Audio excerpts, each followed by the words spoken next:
सौतेला बाप। रोहित और आशा की शादी को 5 वर्ष गुजर चुके थे। उनका एक 4 साल का बेटा अमन भी था। वे तीनों खुशी खुशी अपने जीवन में मस्त थे। तीनों में बहुत प्यार था। रोहित तो अपने बेटे पर जान छिड़कता था। ऐसे ही समय बीत रहा था कि अचानक एक दिन रोहित की दुर्घटना में मृत्यु हो गई। आशा पर तो मानो दुखों का पहाड़ टूट पड़ा। आशा और उसका बेटा अमन हर समय दुखी रहते। पापा हमें अकेला छोड़कर क्यों चले गए? अमन के ऐसे सवालों से आशा का मन और दुखी होता। परंतु जीना तो था ही ना, और जीने के लिए कुछ काम भी करना जरूरी था। आशा ने सोचा क्यों ना वह कोई नौकरी कर ले जिससे उनका घर चलता रहे। आशा ने झिझकते हुए पूछा, अमन बेटा, मैं अगले महीने से नौकरी पर जाऊंगी। तुम स्कूल से आने के बाद कुछ समय अकेले रह लोगे ना? अमन एक समझदार बच्चा था। वह बोला, हाँ माँ, तुम आराम से अपना काम निपटा कर आना, मेरी चिंता बिल्कुल मत करना।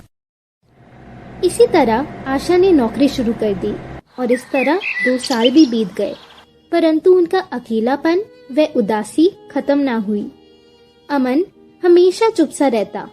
आशा महसूस करती कि वह और बच्चों को अपने माता पिता के साथ देख कुछ खालीपन सा महसूस करता था।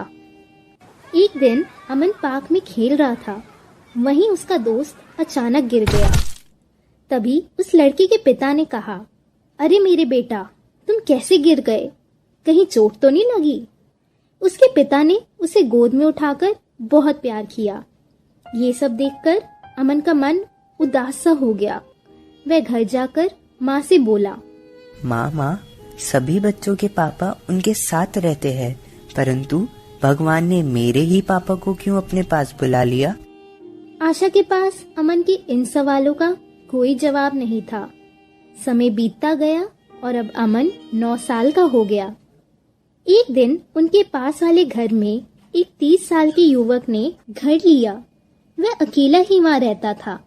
शाम को अमन जब भी पार्क में खेलने जाता तो कभी कभी उसकी उस युवक से बात हो जाती। अंकल, क्या आप अकेले रहते हैं?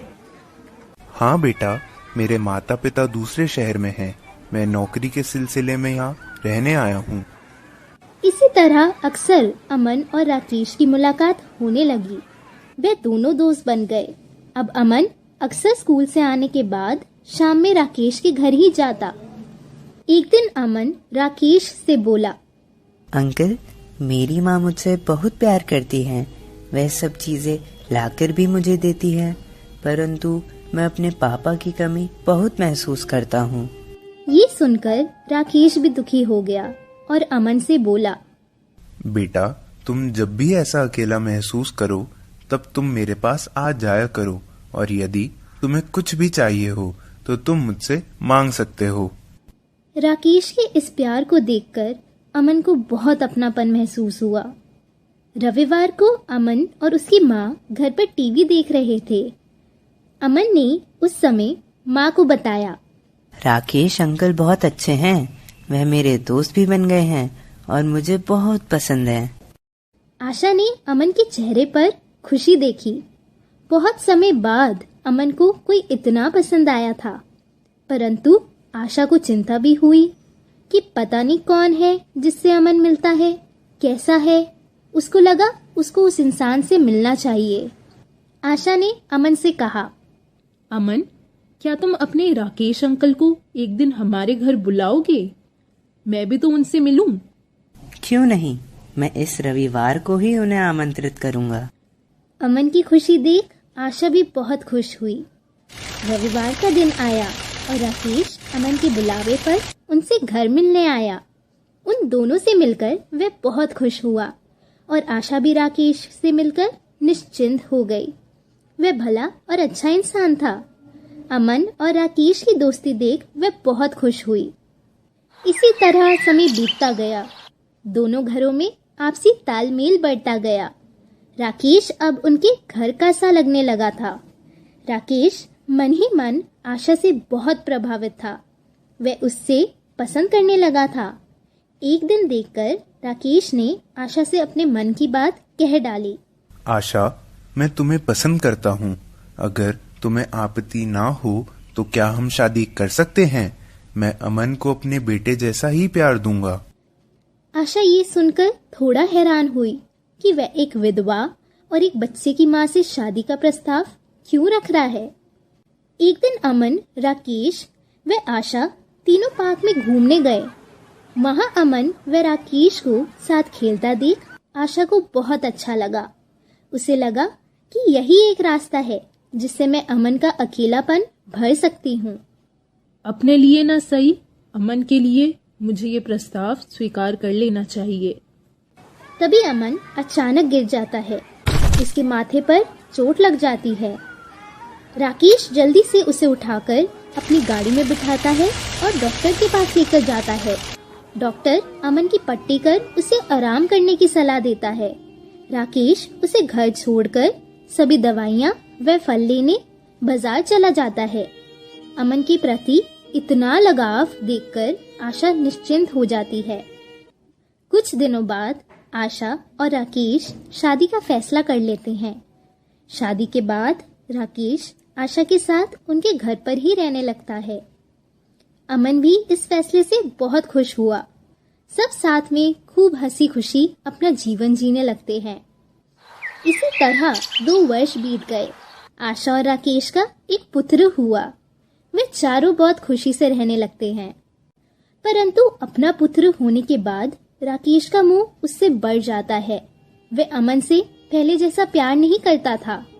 अमन और आशा ये बदलाव महसूस करते हैं, पर वे सोचते हैं ये तो स्वाभाविक है, कोई बात नहीं। एक दिन अमन अपने छोटे भाई के साथ खेल रहा था। खेलते खेलते अमन के हाथ से खिलौना बच्चे के मुंह पर गिर जाता है और बच्चा रोने लगता है। अमन, ये क्या किया तुमने? तुम्हें जरा सी भी समझ नहीं? ये कहते हुए उसने अमन के मुंह पर जोरदार चाटा जड़ दिया। अमन रोने लगा। ये सब देखकर आशा हैरान हो गई और सोचने लगी कि इतनी सी बात पर राकेश ने अमन को मारा और भला बुरा कहा। क्या अमन की जगह आज अगर उसका अपना सगा बेटा होता तो क्या तब भी वह इतनी सी बात पर ऐसे गुस्सा होता? आशा राकेश के इस व्यवहार से बहुत दुखी हुई। वह सोचने लगी कि यहाँ शादी तो उसने अमन की खुशी के लिए की थी। अगर उसे पता होता कि राकेश बाद में बदल जाएगा तो वह कभी भी ये शादी ना करती। परंतु अब क्या कर सकते थे, ये सोचते हुए आशा भी रोने लगी। राकेश दिनों दिन अमन से दूर होता जा रहा था। अमन उदास रहने लगा था। उसका मन अब घर में नहीं लगता था। आशा ने उसे एक छात्रावास में आगे की पढ़ाई करने के लिए भेज दिया। इसी तरह समय बीतता गया। अमन अपने स्कूल की पढ़ाई संपन्न कर घर वापस आ गया। अब वह काफी बड़ा हो गया था और घर आने पर उसे पता चला कि राकेश को किडनी की बीमारी हो गई है। उसकी सेहत दिनों दिन गिरती जा रही है। वह अब नौकरी छोड़ चुका था। आशा पर ही सारे घर की जिम्मेदारी थी। वह काम पर भी जाती, राकेश का ध्यान भी रखती और बच्चे को भी देखती। ये सब देखकर अमन को लगा कि माँ पर तो सभी का काम आ गया है। वह कब तक अकेले सब कुछ संभालेंगी? इस तरह तो माँ की तबीयत खराब हो जाएगी। उसने अपनी माँ से कहा, माँ, आप सारा दिन ऑफिस में काम करके आती हैं।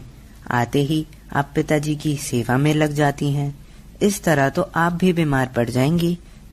बेटा, पर मैं कर भी क्या सकती हूँ? तेरे पिताजी की सेहत दिन व दिन गिरती जा रही है। मुझे ही तो उनका ख्याल रखना है। माँ, आप निश्चिंत होकर ऑफिस का काम संभालें। पिताजी की देखभाल मैं करूँगा। इतना सुनते ही आशा की आंखों में आंसू आ गए। वह सोचने लगी, कितना अच्छा बेटा है मेरा, सबके बारे में सोचने वाला। अब अमन राकेश का पूरा ध्यान रखने लगा था। उसका व्यवहार व सेवा भाव देखकर राकेश बहुत शर्मिंदा हुआ। राकेश देखता कि अमन उसका भी ध्यान रखता और अपने छोटे भाई को भी बहुत प्यार करता। ये सब देखकर राकेश को अपने किए पर बहुत पछतावा हुआ और अपनी गलती का भी एहसास हुआ। एक दिन राकेश अमन से बोला, अमन, मैंने तुम्हारे साथ बहुत बुरा व्यवहार किया, जिसके लिए तुम्हें घर से दूर रहना पड़ा। उसने आशा और अमन से माफी मांगी और उस दिन के बाद उसने दोनों बच्चों में कोई भेदभाव नहीं किया।